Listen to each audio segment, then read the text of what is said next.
You were born free. First time in American history, actually. No Jim Crow laws, no whites-only signs at the water fountain, no legal reason you couldn't sit wherever you wanted, live wherever you wanted, go to school wherever you wanted. And somehow the world just kept moving. Nobody stopped, nobody threw you a party.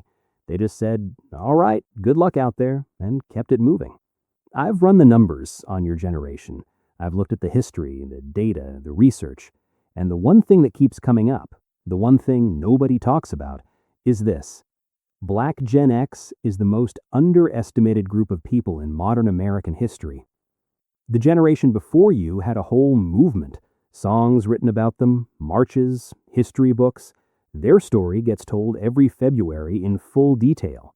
The generation after you, the millennials, they got magazine covers and think pieces about their feelings. And you're right in the middle, working, holding things together, as usual. My name's Frank, and right now I'm going to walk you through something you already lived, but probably never saw from the outside. Because when you see it from the outside, it's actually remarkable. Here's where your story starts. When you were born, the Civil Rights Act had just passed. Legal segregation was done, and the people making decisions in Washington looked around and said, all right, integration is the law now. How do we actually do this? Their big answer? Put the kids on a bus. Busing. That was the plan. Take black kids from their neighborhood schools and send them across town to white schools. Take white kids, send them the other way. Mix everyone together, call it progress. Now, in theory, that sounds like change. In real life, you were a 7-year-old just trying to figure out where the bathroom was. A writer named K. Ward Cummings, former senior advisor to members of Congress, Black Gen X himself, described his generation this way. He said Black Gen X was jettisoned like deep space probes out into American society to boldly go where no black man had gone before. That's a Star Trek reference, by the way, very on brand. But he wasn't joking about the core of it. You were the test case. The first generation actually dropped into integrated America in real schools, real neighborhoods, and told, figure it out. And you know what that looked like on the ground. Somebody touched your hair without asking. A teacher mispronounced your name for an entire school year and never once felt bad about it. Your lunch looked different. Your music was different. Your clothes were different. And people had questions. Too many questions. Nobody called it code switching back then. That word came much later. But you were doing it every single day before it had a name. You had one version of yourself for school, one version for home. You could flip between them like you were changing stations on the radio. And you made it look easy. That wasn't easy. That was a skill. And it cost something. But here's the thing about Black Gen X. That's only half the story. That's the half that happened in other people's spaces. When you got back to your block, your people, it was a completely different world. The cookout. We need to stop here for a minute, because if you grew up black in America between the 1970s and the 1990s, the cookout was not just a party, it was an institution. Food historian Adrian Miller put it plainly. He said, I think barbecue, as most Americans have understood it for about 250 years, was through a black aesthetic. We made barbecue, but the cookout was never really about the food. The ribs were great, obviously, but they were not the point. The cookout was the one place all week where you didn't have to explain yourself to a single person. No mispronounced names, no awkward questions, no translating yourself for an audience that still wasn't sure what to make of you. Just people who already knew you, already loved you, already knew whose auntie made the best mac and cheese and whose uncle was going to hold court in a folding chair for 3 straight hours talking about things that happened in 1987. There were rules at the cookout, unspoken ones. Everybody knew them. You don't touch the grill unless you've been invited. You don't fix your plate before the elders eat. You do not come to a cookout without bringing something. And if the potato salad doesn't have hard-boiled eggs, that's a problem that gets discussed. Researchers who study black culture describe the cookout as a place of communal healing, where people who spent the week navigating other people's discomfort could finally just exhale. You were doing group therapy before group therapy was a thing. You just called it coming over to eat. Now, Saturday mornings. Let me tell you the actual story of Soul Train. A man named Don Cornelius was working as a DJ in Chicago. He watched TV. He noticed something. Every show on television either ignored black people completely or put them in roles that were embarrassing. The sidekick, the comic relief, the background character who disappeared when anything important happened. He decided to make his own show. Simple premise, black teenagers dancing to the latest black music, their dances, their fashion, their world. He pitched it to stations. Some of them told him the show would be hard to sell to affiliates in the South. He syndicated it himself.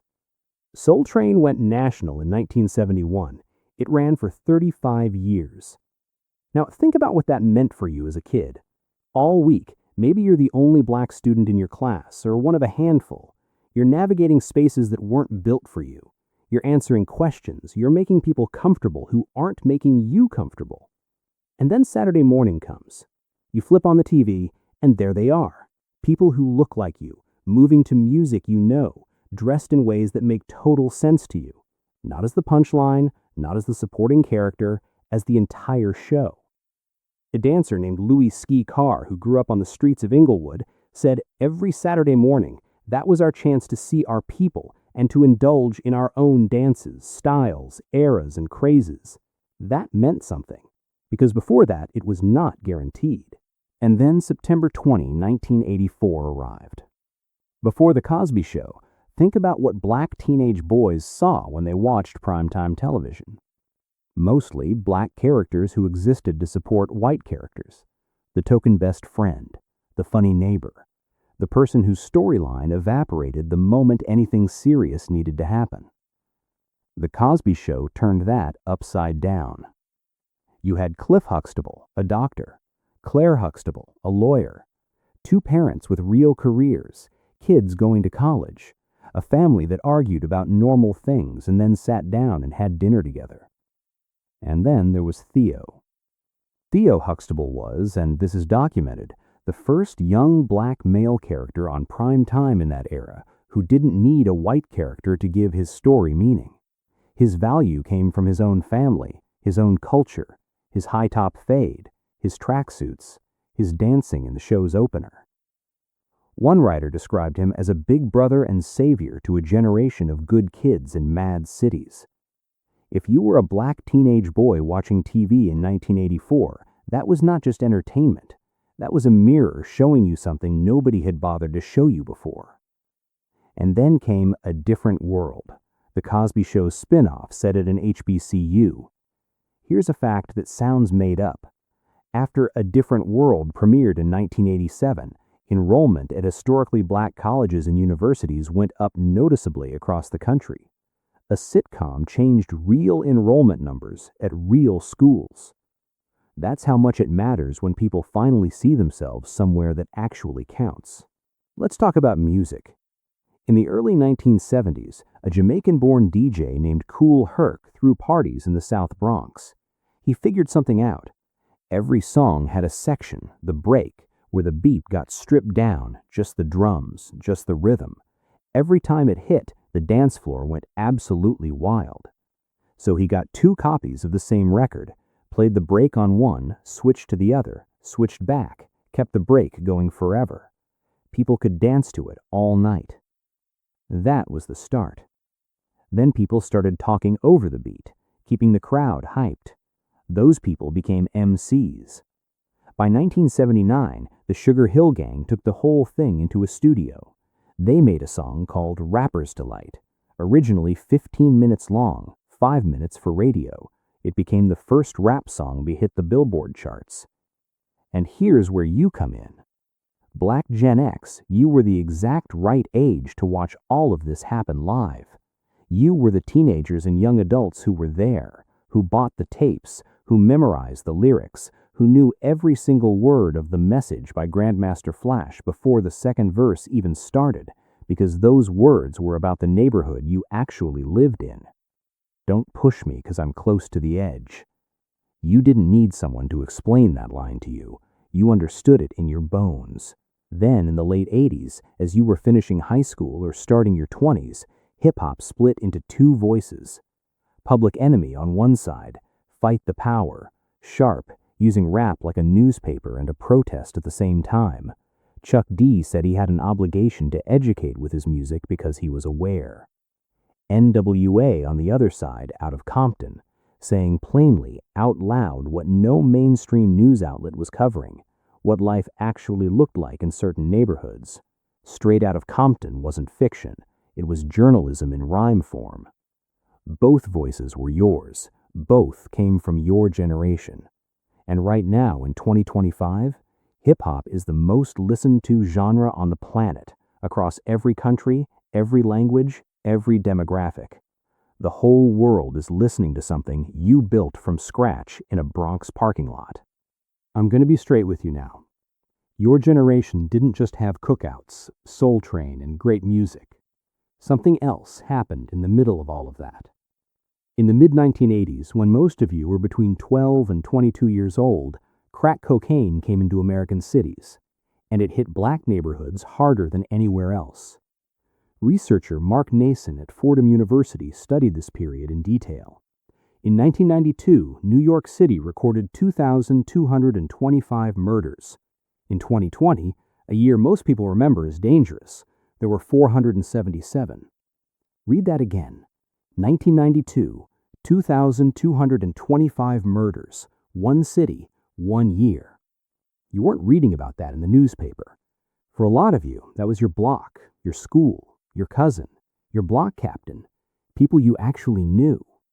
And at the exact same time this was happening, something else was going on that gets even less attention. Research from HBCU Money documents this. African Americans once had over 134 banks and more than 500 hospitals operating in their communities at mid-century. By the time your generation came of age, those numbers had fallen dramatically. The institutional foundations that had held communities together for 100 years, many of them were gone. Your parents' generation had built those institutions. Your generation inherited a world where they were disappearing. And yet, the barbershop was still there. Every Saturday, same chairs, same old-school clippers, same man who knew your father's name, your uncle's name, and exactly what grade you were supposed to be getting in school. Same argument about who was the greatest of all time that had been going on for 15 years and was never going to be resolved. That was not a problem. That was the whole point. The beauty salon was still there, where your mother went every 2 weeks, where 3 hours of conversation covered everything from local news to family business to life advice nobody asked for, but everybody needed. The church was still there, and for Black Gen X, church wasn't just Sunday service. It was the community calendar, the after-school program, the summer camp, the place where at least 3 different women who weren't your mother felt personally responsible for how you turned out.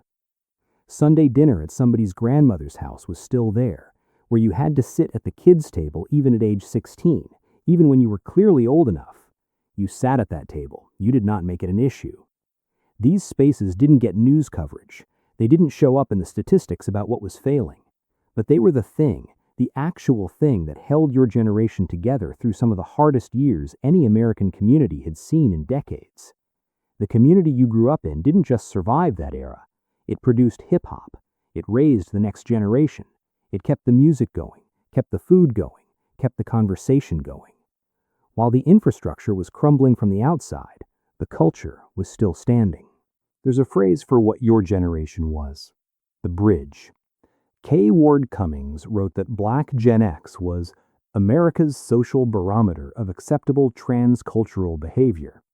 You were the generation that figured out how to exist in 2 different worlds at the same time, and not just survive in them, but actually show up fully in both. Your parents fought for the right to enter certain spaces. You were the ones who actually entered them. And you did it without a guidebook, without a workshop, without anyone regularly checking to see if you were okay. You had a version of yourself at work, code switching, navigating, translating, and a version of yourself at home, your actual self, at the cookout, the barbershop, at church. And you understood, in a way most people never articulate, that both of those were real. Neither one was fake. Neither one was a performance. Both were just you in different rooms. That's not a small thing. That's a specific kind of intelligence that takes years to develop, and your generation was doing it at 12 years old. Here's the thing about bridges. They don't get the credit. Nobody writes the song about the bridge. They write about where they started and where they ended up. The bridge just sits there, holding the weight, doing the work. Every millennial who grew up watching Fresh Prince of Bel-Air, they got that show because of you. No Cosby Show, no Fresh Prince. No black Gen X demanding real representation, no Cosby Show. That's not an opinion, that's a straight line. Every person on the planet listening to hip-hop right now, and that is most of the planet, they are listening to a genre that was invented when you were a child, built when you were a teenager, and spread everywhere by the time you were 30. The natural hair movement, the celebration of black identity, the idea that black culture is American culture and not some separate, smaller thing. Your generation lived that before anyone had the language to describe it. You made it normal in a world that still had plenty of reasons to push back. Research from Rice University's Kinder Institute ran surveys on how different black generations thought about opportunity in America. What they found was this: Black Gen X was less optimistic than black millennials about equality of opportunity. Which makes complete sense. You saw things up close that the generation after you only read about. You were teenagers during the crack epidemic. You integrated schools before anyone had figured out how integration was supposed to actually work. You watched institutions disappear. You navigated two worlds without a map. Of course, your outlook was shaped by what you actually experienced, not what the textbook said was supposed to happen. But that same generation, your generation, sent kids to college at higher rates than any black generation before you, built careers, built families, built communities, kept things moving, not because someone handed you a plan, because you grew up watching what real community actually looks like. The cookout wasn't small. The Saturday morning when Soul Train came on wasn't small. The barbershop arguments that went nowhere for years, they weren't small. They were the system. They were the actual infrastructure. And they worked because the people running them understood something that no government program ever figured out. You don't need a perfect world to build a good life. You need people who show up. You were born the first free generation. You entered a world still arguing about what that was supposed to mean. You code switched before it had a name. You watched hip-hop go from a Bronx parking lot to the sound of the entire world. You kept the community standing during one of its hardest decades. You raised the generation that got the credit for a lot of things you built first. You were the test case, the translator, and the bridge all at the same time. And you did all of that while somebody's auntie was telling you to fix your plate before the ribs got cold, which, for the record, is the correct priority.